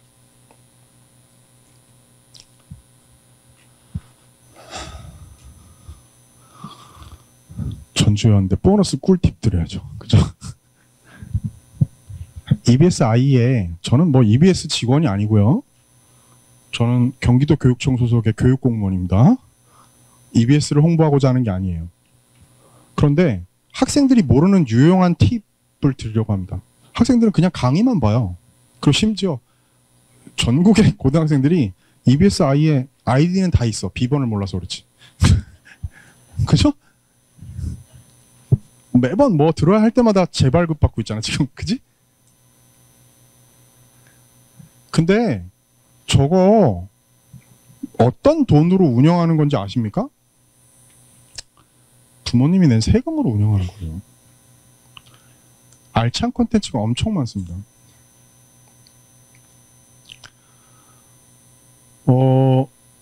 공교육을 지킨다는 건 뭐 EBS가 지키는 건 아닙니다만 우리 학교 현장에서 피땀 흘리고 있는 선생님들의 노력이 헛되지 않게 사교육이 공교육을 우습게 보지 못하게 조금이라도 힘쓰고 또 노력하는 한 무리의 사람들이 저기 모여서 열심히 알찬 콘텐츠를 만들고 있어요. 지금 전라북도 교육청이 이런 강의로 6시간짜리 기획을 하듯이.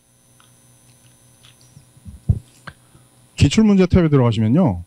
요거 라디오 버튼 선택만 하면 문제 다 구할 수 있고요. 저장도 되고 출력도 되고 됩니다. 정답 및 해설이 있어요. 해설 강의만이 아니고요. 저거 당일날 있잖아요. 그 연계교재 집필하는 저도 마찬가지인데 집필하는 선생님들이 모여서 당일 시험 문제 나오자마자 전국에서 제일 빠른 제일 정확한 해설지를 작성하기 위해서 합니다. 저도 해설 강의 마치고 밤에 올라가서 저거 함께 검토하고 이제 필요한 부분 수정하고 이렇게 하거든요. 홈피에 다 떠 있어요. 부모님들도 잘 봐두세요. 저기 입시 정보라는 걸 누르시면요. 여기에 별거 다 있습니다. 학습 전략 칼럼, 입시 컨설팅 솔루션, 입시 카드 뉴스, 1대1 대입 상담실, 입시 설명회, 심지어 있죠. 학생들 1대1 논술 첨삭도 있는 거 아셨어요? 1대1 논술 첨삭도 해줘요. 논술 시즌이 되면. 근데 하루에 몇 명이 제한돼 있어. 선착순으로. 문제에 따라서 자기가 답을 보내면 전국에 있는 채점 교육받은 전문가 선생님들께서 학교 선생님들이 피드백 주십니다. 무료예요. 자, 대학별 입시 정보가 다 떠 있어요. 이런 자리가요.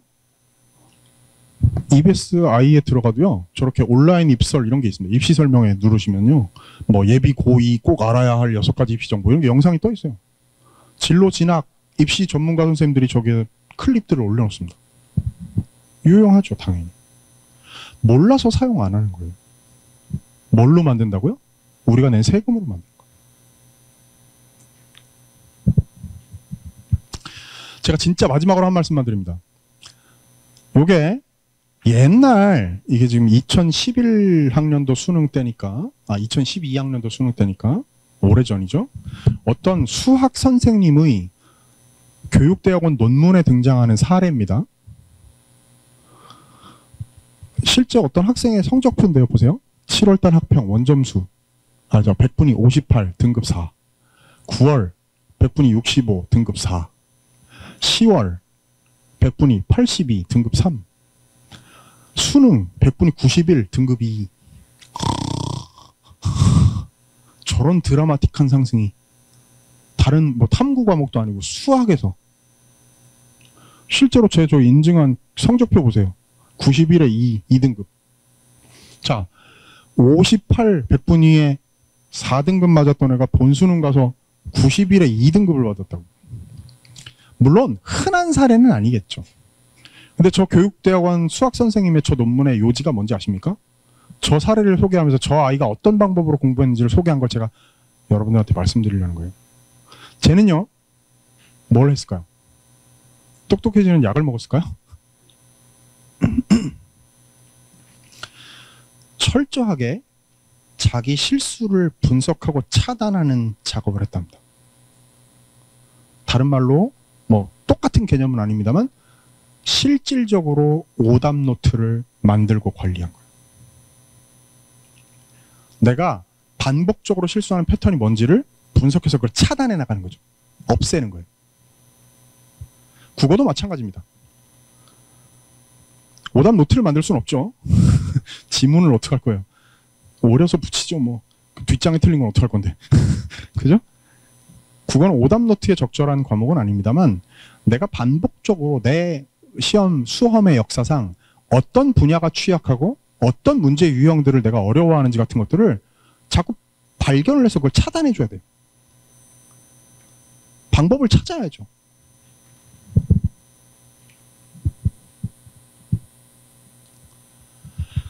자, 시간이 어느새 이렇게 지났는데요. 마지막으로 제가 이런 얘기 하나 드리겠습니다.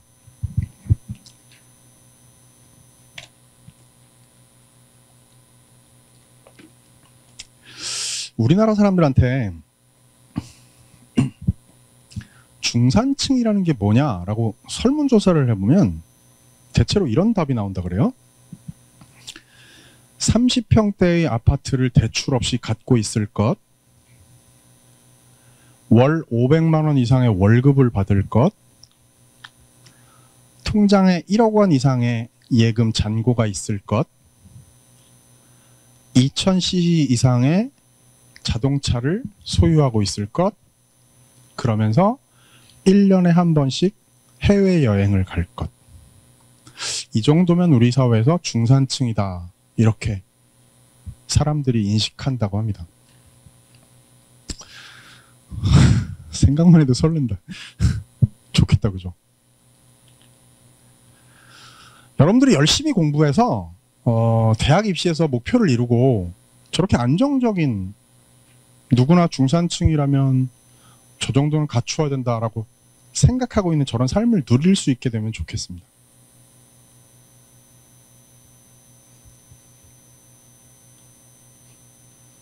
근데 있죠, 프랑스 사람들한테 똑같은 질문을 던지면 답이 사뭇 다르다네요. 한 가지 이상의 외국어를 할 줄 알고 즐기는 스포츠가 있으며 다룰 줄 아는 악기가 있고 친구를 초대했을 때 나만의 맛을 낼 수 있는 레시피를 갖고 있고 사회적인 공분에 목소리를 낼 줄 알며 주기적으로 봉사활동에 참여하는 사람.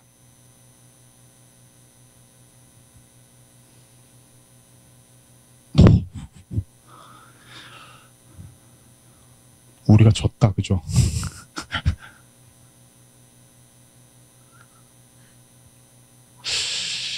저만 이런 생각을 가지는 게 아닐 겁니다. 아마 여러분들 똑같이